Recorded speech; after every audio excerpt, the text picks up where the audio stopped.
की शिक्षा और सत्युग की कला के बारे में समझेंगे। तो आइए सत्युग के शानदार महल में शहजादे और शहजादी के रूप में प्रवेश करें और सत्युगी स्वर्णिम दुनिया के परिवार और जीवन को अनुभव करने की मस्ती में मस्त हो जाए।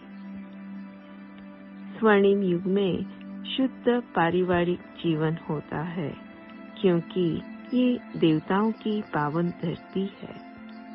स्वर्ग में देवी देवताओं के शरीर योग बल की पैदाइश है, तो जितना शक्तिशाली बीज उतना ही दैवी गुणों से भरपूर दिव्य शरीर होगा। माना पति पत्नी के बीच पूरी तरह से पवित्र संबंध होते हैं। एक निश्चित आयु पूरी होने पर देवताओं की शादी होती है। फिर जब दंपति अपना आधा जीवन जी चुके होते हैं, तब उनके यहाँ पहले बच्चे का जन्म होता है। पहला बच्चा निश्चित ही लड़का होता है। 7-8 साल के बाद लड़की का जन्म होता है। इस तरह से स्वर्ग के परिवार में 4 व्यक्ति होते हैं। माता पिता और 2 बच्चे होंगे, जो जन्म से ही निष्पाप होंगे। स्वर्ग में शादियां बड़ी वैभवशाली होगी। वहाँ स्वयंवर का उत्सव भी बड़ी शानदार रीति से मनाया जाता है। स्वर्णिम युग में देवी देवताएं रंग बिरंगी हीरों से सजाए सोने के महलों में रहते हैं। इन महलों की इमारतें सोने व कीमती पत्थरों से आभूषित होती है।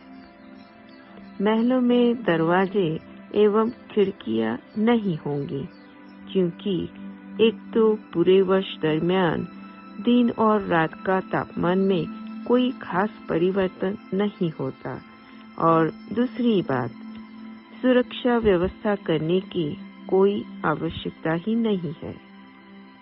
स्वर्ग में महलों के नजदीक बाग बगीचे में उगने वाले फल, खुशबूदार फूल और ताजगी से भरी हरियाली के कारण वातावरण खुशबूदार, सुशोभित और तरोताजा होता है। देवताएं मोर और चिड़ियों के अद्भुत मधुर गायन के साथ सुबह ब्रह्म मुहूर्त में उठेंगे।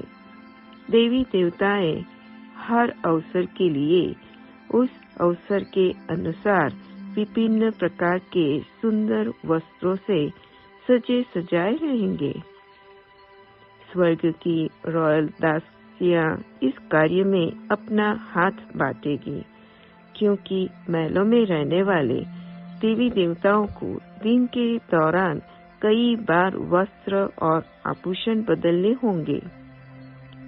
स्वर्णिम युग के महलों में इतनी अद्भुत स्वच्छता होगी कि देवी देवताओं के कदम से महल के चमचमाते फर्श शीशे की तरह चमकीले और पॉलिश किए हुए दिखाई देंगे।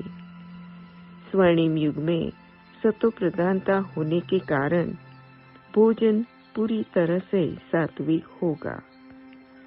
सभी देवी देवताएं पूर्ण रूप से शाकाहारी होंगे। देवी देवताओं के भोजन शुद्ध और ऊर्जा से उत्तम और विभिन्न प्रकार के होंगे। कहा जाता है कि स्वर्ग की रॉयल दासियां देवी देवताओं के लिए 36 प्रकार की वैरायटी के भोजन पकाएगी। सतयुगी विश्व देवी देवताओं का एक परिवार होगा, जिसमें देवताओं और प्रजा के इस पारिवारिक जीवन में वसुधैव कुटुंबकम जैसा भाव होगा। सतयुगी दुनिया में यथा राजा तथा प्रजा जैसा भाव होने के कारण खुशियों से भरपूर जीवन होगा। ये हुई सतयुगी परिवार और जीवन की बातें। अब हम सतयुगी शिक्षा के बारे में ज्ञान प्राप्त करें। सत्युग की शिक्षा यानी पढ़ाई खेल कूद के माध्यम से मनोरंजन के साथ होगी।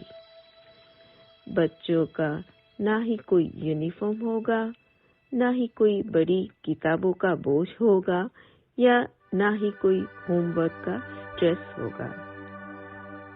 स्वर्ग की शिक्षा में चित्रकारी, पेंटिंग, संगीत जैसे महत्वपूर्ण विषय होंगे। राजा महाराजा के बच्चे राजकुमार का शाही ड्रेस पहनकर पुष्पक विमान में बैठकर राज विद्या सीखने जाएंगे, क्योंकि भविष्य में उन राजकुमारों को राज्य चलाना होता है। स्वर्ग के शाही घराने के महाराजाएं प्रजा के पालनहार होने के कारण युवा वर्ग राजकुमारों के साथ स्नेह सम्मेलन करते हैं, जिसमें किस तरह से प्रजा को सुख दे सके इस बात की चर्चा करते हैं। स्वर्ग में भिन्न भिन्न हुनर के क्षेत्र की भी पढ़ाई होगी। हर कोई वाद्य यंत्रों को बजाकर आनंद ले सकेंगे। देवी देवताओं के कंठ स्वर इतने अद्भुत होंगे कि उनका संगीत और गायन पक्षियों के मधुर सुर में घुल मिल जाएंगे।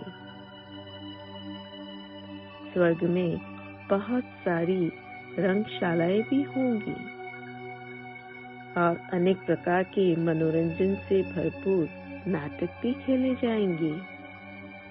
हर कोई अभिनेता, दर्शक या निर्देशक का रोल प्ले करेंगे। इस तरह से स्वर्णिम युग में अपने अपने हुनर में परफेक्शन से कार्य करने के लिए विद्या धारण करने जरूर जाएंगे।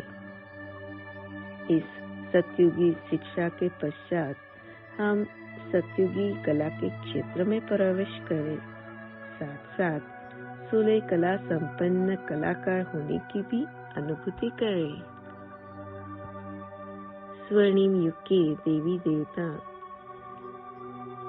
सभी कलाओं से संपन्न होंगे, जैसे कि चित्रकला, संगीत कला, नृत्य कला, पेंटिंग की कला, गायन कला। ये सभी कलाएं अपनी पूर्ण अवस्था में होंगे। स्वर्णिम युग में जौहरी की कला, शानदार आभूषण जैसे कि हीरे जड़ित सोने के मुकुट, हीरे से जड़े कीमती जेवरात आदि के कारण बहुत ही लोकप्रिय होगी। संगीत के वाद्य यंत्र शुद्ध सोने के और कीमती जेवरों व हीरों से आभूषित होंगे। सोने से बने तारों से अद्भुत और विशेष प्रकार की मधुर ध्वनि पैदा होगी। ये स्वर्णिम युग के ये वाद्य तंत्र इतनी आसानी से बजा सकेंगे कि देवी देवताओं के हाथों के स्पर्श मात्र से ही अद्भुत मीठा संगीत बज उठेगा। स्वर्णिम युग में गायन एवं वाद्य यंत्रों के साथ स्वर का तालमेल बड़ा विस्तृत होगा, जिसमें संगीत, कविता, गद्य, नृत्य, रंगमंची प्रस्तुतियां, ये सभी कलाएं बहुत ही लोकप्रिय होगी। नृत्य व गायन के साथ अनेक हास्य नाटिकाएं भी होंगी, जिन्हें देखकर सभी देवी देवताएं प्रसन्न होंगे। देवी देवताओं के मधुर संगीत के साथ काव्य कला व शब्द चातुर्य का भी संयोग होगा। स्वर्णिम युग का इतिहास देवी देवताओं के गीत और काव्य के माध्यम से प्रस्तुत किया जाएगा और नृत्य नाटिकाओं के रूप में लिखा जाएगा। अगले सतयुग की सैर के एपिसोड 4 में हम सतयुग का विज्ञान एवं अभियांत्रिक इंजीनियरिंग, सतयुग की गृह निर्माण विद्या और सत्युग की कृषि के बारे में जानेंगे। ओम शांति।